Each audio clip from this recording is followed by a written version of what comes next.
जय हिंद साथियों। बात करेंगे 2022 में आए हुआ vacancy Bihar civil court peon का, जिसके अंतर्गत प्यून क्लर्क का भी था, स्टेनो का भी था और प्यून का भी था। तो अब प्यून का वैकेंसी के लिए 3 साल के बाद उनका एग्ज़ाम डेट दिया है। और एग्ज़ाम डेट कब दिया है? तो एग्ज़ाम डेट से जस्ट 20 दिन पहले नोटिफिकेशन दिया है कि आपका 15 मार्च से एग्ज़ाम होगा। तो इसके सिलसिले में हम आपको बताने आए हैं कि इसके अंतर्गत पूछा क्या जाएगा, क्योंकि इसमें सिलेबस कंफर्म नहीं किया है। सिर्फ इसको 10th के बेसिस पे फॉर्म डालाया गया था और कुछ पोस्ट 12th के बेसिस पे फॉर्म डालाया गया था। लेकिन इसके अंतर्गत क्या था कि सिलेबस मेंटेनेटरी नहीं किया गया था, मतलब बताया नहीं गया था कि क्या आएगा इसमें से। जैसे ज्योग्राफी में बताया जाता था कि भारतीय ज्योग्राफी मतलब भारतीय इतिहास या आधुनिक इतिहास या मॉडर्न इतिहास या वर्ल्ड ज्योग्राफी, भारतीय ज्योग्राफी या बिहार स्पेशल, इस तरह से कुछ प्रॉपर बताया नहीं गया था। सिर्फ बताया गया था कि मतलब 10th के बेसिस पे आएगा। तो 10th के बेसिस के हिसाब से क्या पढ़ेंगे और कैसे पढ़ेंगे, इन चीज़ों को हम लोग आज चर्चा करेंगे। और इसका किन सब्जेक्टों का कितना वजन आएगा, मतलब क्या वेटेज रहेगा, कौन से सब्जेक्ट से कितना पूछा जाएगा, इन चीज़ों के बारे में हम मूलतः आपको बताने का काम करते हैं और सारा चीज़ क्लियर हो जाएगा। फिर इनका क्लास क्या है, कैसे है, क्लास के बारे में भी हम आपको बताएंगे। और फॉर्म रिजेक्ट हुआ है तो जो अभी तक नहीं देखे हैं वो अपना चेक कर लीजिए कि रिजेक्ट हुआ है तो किन किन का रिजेक्ट हुआ है, कमेंट में ज़रूर बताइएगा। उनका क्या निराकरण होता है हम वो भी आपको बताने का काम करेंगे। बात रही सिलेबस का, हम चर्चा कर लेते हैं कि क्या क्या आएगा। तो पहला सिलेबस क्या आएगा, देखिए सिलेबस क्या है, मैथ है, उसके बाद हिंदी है, मैथ है, हिंदी है और इंग्लिश है। आपको ये भी बताएंगे कि इसमें नेगेटिव मार्किंग है या नहीं है, हम ये इनका भी चर्चा करेंगे। कितने मार्क का एग्जाम होगा इनकी भी चर्चा करेंगे। और इसके बाद मेंस होगा कि हाँ, इसमें 2 एग्जाम है, पीटी और मेंस 2 एग्जाम है। तो दोनों एग्जाम के लिए किस पीटी में कितना का आएगा, मेंस में कितना का होगा, इन चीज़ों के लिए भी हम आपके साथ चर्चा करेंगे। तो ये टोटल होगा, मैथ हो जाएगा आपको 35 नंबर का और हिंदी हो जाएगा 35 नंबर का। इंग्लिश जो है 15 नंबर का आपके साथ आएगा, इंग्लिश 15 नंबर का आपके साथ आएगा। तो ये हो गया प्रीलिम्स का, मतलब पीटी का। पीटी में आपको देख लीजिए 85 नंबर, 85 नंबर यहाँ पर आपको आना है। और 85 नंबर जैसे 2,28,000, 2,28,000, 2,28,000 20 फॉर्म रिजेक्ट हुआ है। 2,28,000 फॉर्म रिजेक्ट हुआ है और अभी भी बाकी बचा हुआ 6 लाख वैकेंसी, 6 लाख के आसपास फॉर्म अभी भी एक्टिवेट है। मतलब 6 लाख बच्चा का एडमिट कार्ड आएगा। अगर 6 लाख में से हो सकता है 1 लाख नहीं दे एग्जाम, फिर भी 5 लाख है तो क्या कट ऑफ रहेगा, इनके लिए भी हम जानकारी देंगे आपको। उसके बाद हम आपको ये भी बताएंगे कि इनके अंतर्गत पढ़ना क्या है, कौन से सब, मतलब हिंदी का हम आज आपके साथ हिंदी का कवर करेंगे।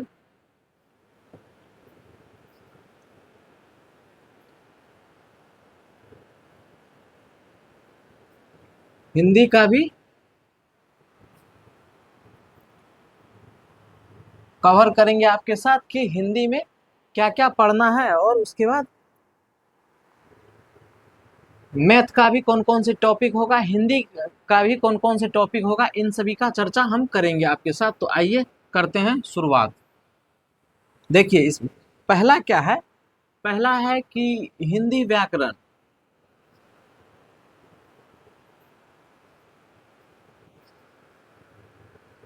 पहला क्या है, हिंदी व्याकरण।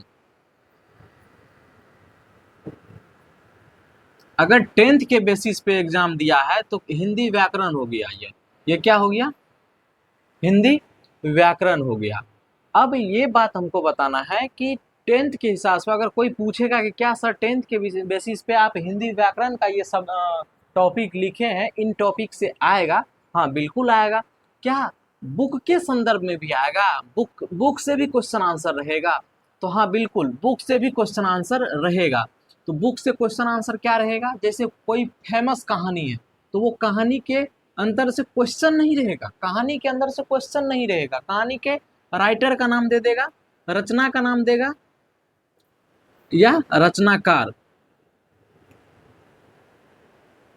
रचनाकार से प्रश्न घुमा करके देगा या पूछेगा कि कौन लिखा है या इनके लेखक कौन है, मतलब यही सब घुमा करके देगा। तो आइए हम लोग टॉपिक करते हैं कवर, एक एक करके हम लोग बात करते हैं। पहला नंबर से संज्ञा की बात करते हैं। पहला क्या करते हैं बात? संज्ञा की बात करते हैं। देखिए संज्ञा में क्या क्या पढ़ने का हो, संज्ञा का पांचों भेद और पहचानने के लिए देगा, परिभाषा नहीं देगा आपको, पहचानने के लिए देगा कि संज्ञा में कौन कौन से, ये कौन से संज्ञा के अंतर्गत आता है ऑप्शन। तो देखिए मॉडर्न व्याकरण के हिसाब से, आधुनिक व्याकरण के हिसाब से संज्ञा के 3 भेद ही होते हैं। इंग्लिश ग्रामर में संज्ञा के 3 भेद होते हैं, लेकिन हिंदी ग्रामर के अंतर्गत जो है संज्ञा को अभी भी 5 भेद में रखा गया है। तो ये बात ध्यान रखिएगा। हिंदी जब हम इंग्लिश की बात करेंगे ना तो उनको डिटेल में हम बताएंगे और हम डिटेल में पढ़ाने का भी काम करेंगे आपके साथ। सर्वनाम, सर्वनाम भी पूछेगा, विशेषण भी पूछेगा। देखिए विशेषण और प्रविशेषण एक अलग आता है। प्रविशेषण, प्रविशेषण, ये प्रविशेषण क्या है? तो विशेषण जैसे विकारी अविकारी शब्द जो होता है तो दे देगा कि विकारी शब्द बताइए कौन है, अविकारी शब्द कौन है, तो उन चीज़ों को पहचानना है। तो संज्ञा हो गया, सर्वनाम हो गया, विशेषण हो गया, क्रिया हो गया, काल हो गया। देखिए महत्वपूर्ण टॉपिक क्या है कि 10th के बेसिस पे, देखिए बोर्ड का एग्जाम नहीं है जो परिभाषा देगा, 12th का एग्जाम नहीं है जो परिभाषा देगा। ये बोर्ड के अंदर में जनरल कंपटीशन का एग्जाम है और जनरल कंपटीशन के एग्जाम में क्या होता है कि परिभाषा नहीं देता, यहाँ से प्रश्न ऑब्जेक्टिव के टाइप में बना करके देता है। तो काल, काल के अंदर में भूतकाल, भविष्यकाल और वर्तमान काल, ये तीनों पढ़ना होता है। क्रिया और विशेषण और प्रविशेषण की बात तो हम आपके साथ कर ही चुके हैं। आइए बात करते हैं संधि का। संधि में महत्वपूर्ण टॉपिक क्या है? देखिए संधि लंबा चैप्टर है, ये मानना पड़ेगा आपको, और ये इंपॉर्टेंट भी है। इस पे डबल स्टार लगा लीजिए इस वजह से कि ये महत्वपूर्ण टॉपिक है। संधि से प्रश्न बनेगा। तो संधि और संधि का देखिए पहचानने का नियम होता है, संधि को पहचानने का नियम होता है। तो वो आपको हम अपने YouTube चैनल पर प्लेलिस्ट में देखिएगा होगा। उसके बाद या नहीं तो कमेंट भी करिएगा, तो हम नया फ्रेश क्लास लाएंगे जरूर संधि के ऊपर। समास, उपसर्ग और प्रत्यय। देखिए सबसे आसान टॉपिक है उपसर्ग और प्रत्यय। ये एक दिन में दोनों खत्म हो जाएगा, एक लेक्चर में दोनों खत्म हो जाएगा। पर्यायवाची भी एक लेक्चर में खत्म हो जाएगा। देखिए समास ये इम्पोर्टेंट है, उपसर्ग प्रत्यय खत्म हो ही जाएगा, पर्यायवाची में कुछ ज़्यादा है नहीं। पर्यायवाची अगर आपको मतलब गैस करके हम 30 से 35 पर्यायवाची, 40 पर्यायवाची देंगे, जिससे जो अंतर्गत मतलब कोर्ट के, बिहार के संदर्भ में, बिहार का जो एग्ज़ाम हुआ है और जो कराता है एग्ज़ाम, जो उनका गाइडेंस करता है वो इसके अंदर में, तो वहाँ से वो सेलेक्ट कर लेता है क्वेश्चन। उसके बाद देखिए महत्वपूर्ण टॉपिक थोड़ा सा क्या बच जाता है, कारक, कारक, संधि और समास, ये इम्पोर्टेंट टॉपिक है। उसके बाद देखिए शब्द का प्रकार, शब्द के प्रकार में क्या हो जाता है, शब्द के प्रकार में दे देगा कि रचना के आधार पर शब्द के भेद, अर्थ की दृष्टि से शब्द के भेद, व्युत्पत्ति बनावट की दृष्टि से शब्द के भेद, प्रयोग व्यवहार की दृष्टि से शब्द के भेद। तो शब्द का जो है यहाँ पर बनना ये इम्पोर्टेंट है। यहाँ पर भी डबल स्टार लगा लीजिए क्योंकि ये बहुत इम्पोर्टेंट है, क्योंकि प्रश्न यहाँ से और संधि से ज़्यादा बनने का संभावना है, यहाँ से और बनने का ज़्यादा संभावना है। तो इसी में आ जाता है तत्सम, तद्भव, देशज, विदेशज, ये सब जो भी आता है, तत्सम, तद्भव,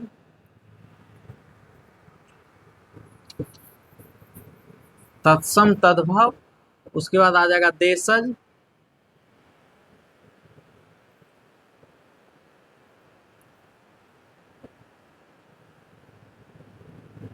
तत्सम तद्भव देशज विदेशज, ये महत्वपूर्ण टॉपिक है, ये जो हम आपको बताने का काम किए हैं।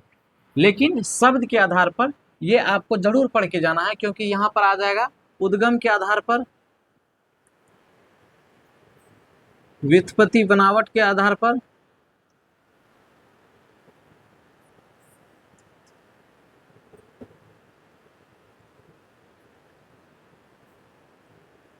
उसके बाद अर्थ के आधार पर,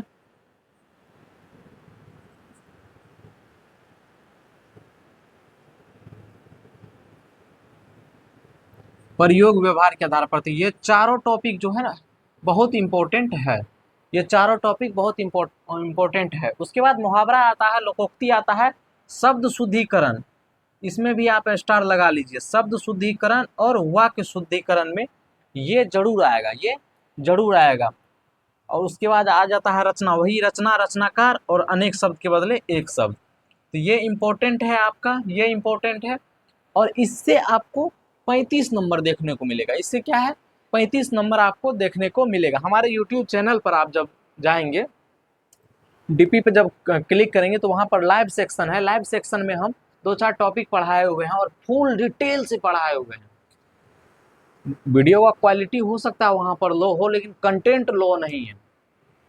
जो पेड क्लास में पढ़ाया जाता है और अच्छे से अच्छे धुरंधर टीचर पढ़ाते हैं, वो हम उस वीडियो में पढ़ाने का काम किए हैं और उनका रिव्यू भी ठीक ठाक गया है, तो आप देख सकते हैं वहाँ से। बाद बाकी ये हिंदी का सिलेबस हुआ, ये क्या हुआ, हिंदी का सिलेबस हुआ है।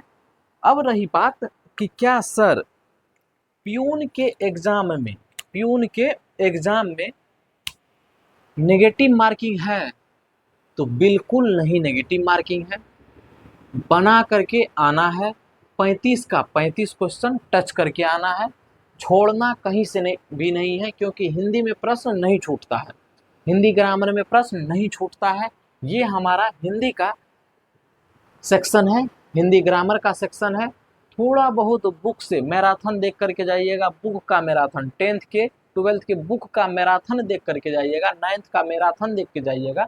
या नहीं तो आप YouTube पे सर्च करिएगा कि राइटर का नाम, 10th के बुक का राइटर का नाम, 9th के राइटर के बुक का नाम, तो बिल्कुल 9th और 10th को कवर कर लीजिए, हो जाएगा। ग्रामर में इतना टॉपिक कवर कर लीजिए, हो जाएगा, इससे ज़्यादा कुछ नहीं आएगा। कोई अगर कहेगा इसमें, जैसे कोई क्या कहेगा विलोम शब्द, हाँ विलोम शब्द में क्या आ सकता है ज़्यादा से ज़्यादा, कुछ नहीं। तो इसमें देखिए ये रचना, रचनाकार हो गया, शुद्धिकरण हो गया, लोकोक्तियाँ हो गया। अब इससे ज़्यादा क्या प्रश्न आता है, श्रुति समभिनार्थक शब्द हिंदी ग्रामर में आता है, जो सुनने में समान होता है लेकिन उसका अर्थ अलग अलग होता है। जैसे पानी, जैसे क्या होता है पानी, पानी का मतलब होता है जल, पानी का मतलब क्या होता है जल, बता देते हैं अभी आपको। पानी का मतलब क्या होता है, देखिए एक पानी हो गया ये पानी, और एक हो गया ये पानी, दोनों पानी ही है, दोनों का मतलब पानी होता है। वर्ण जब उच्चारण करेंगे, मतलब बोलेंगे जब, तो सुनने में समान होता है, इसलिए इसको बोलते हैं श्रुति, मतलब सुनना, श्रुति मतलब सुनना। सम भिन्नार्थक शब्द, श्रुति सम भिन्नार्थक शब्द। तो पानी, पानी का मतलब होता है जल, और इस पानी का मतलब होता है हाथ। मतलब सुनने में समान लगता है लेकिन अर्थ अलग होता है।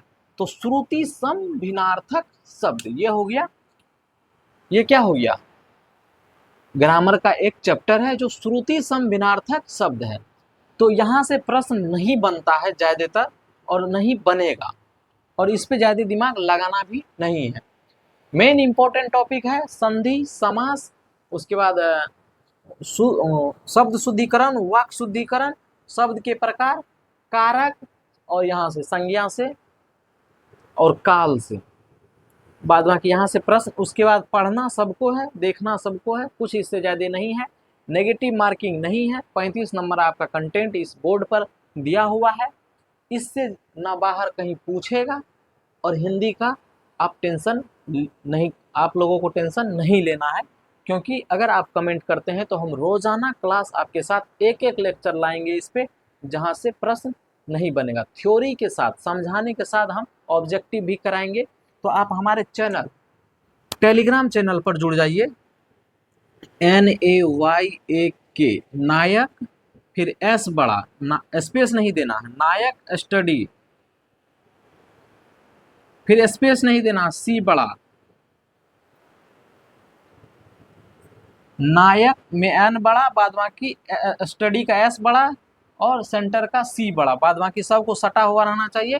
टेलीग्राम चैनल आएगा, वहां पर आप ज्वाइन कर दीजिए। वहां पर ऑब्जेक्टिव सेशन और ढेर सारे पीडीएफ आपको वहां पर देखने को मिलेगा। तो चैनल पर नहीं है तो सब्सक्राइब जरूर कर दीजिएगा, शेयर कर दीजिएगा अपने दोस्तों के साथ। मिलते हैं आपको एक नए वीडियो में, तब तक के लिए मस्त रहिए, स्वस्थ रहिए और पढ़ते रहिए। हल्का बहुत, थोड़ा बहुत, एग्ज़ाम कुछ नहीं है, टफ नहीं है। एग्ज़ाम रेगुलरिटी का चीज़ है, पढ़िए हो जाएगा इसमें। अगर आप हिंदी पढ़ना चाहते हैं, हिंदी ग्रामर पढ़ना चाहते हैं, तो आप ज़रूर मेरे चैनल को सब्सक्राइब कर सकते हैं और कमेंट कर सकते हैं। हम रेगुलर आपको पढ़ाने का काम करेंगे, क्योंकि हमें हिंदी और Hindi grammar, English grammar, Hindi, Hindi grammar, English grammar और इंग्लिश पढ़ाने का तजुर्बा है और अच्छा खासा हमने पढ़ाने का काम किया है हिंदी, हिंदी ग्रामर में। और इंग्लिश मीडियम में लगभग हम 9-10 तक पढ़ा लेते हैं, साइंस एसएसटी वगैरह सब। तो आप जाहिर है कि हम यहाँ पर, और यूट्यूब पे मेरा नया जर्नी है, तो इस वजह से मेरे साथ अभी साधन नहीं है, बाद बाकी आप समझ सकते हैं। तो चलिए मिलते हैं अगले सेशन में।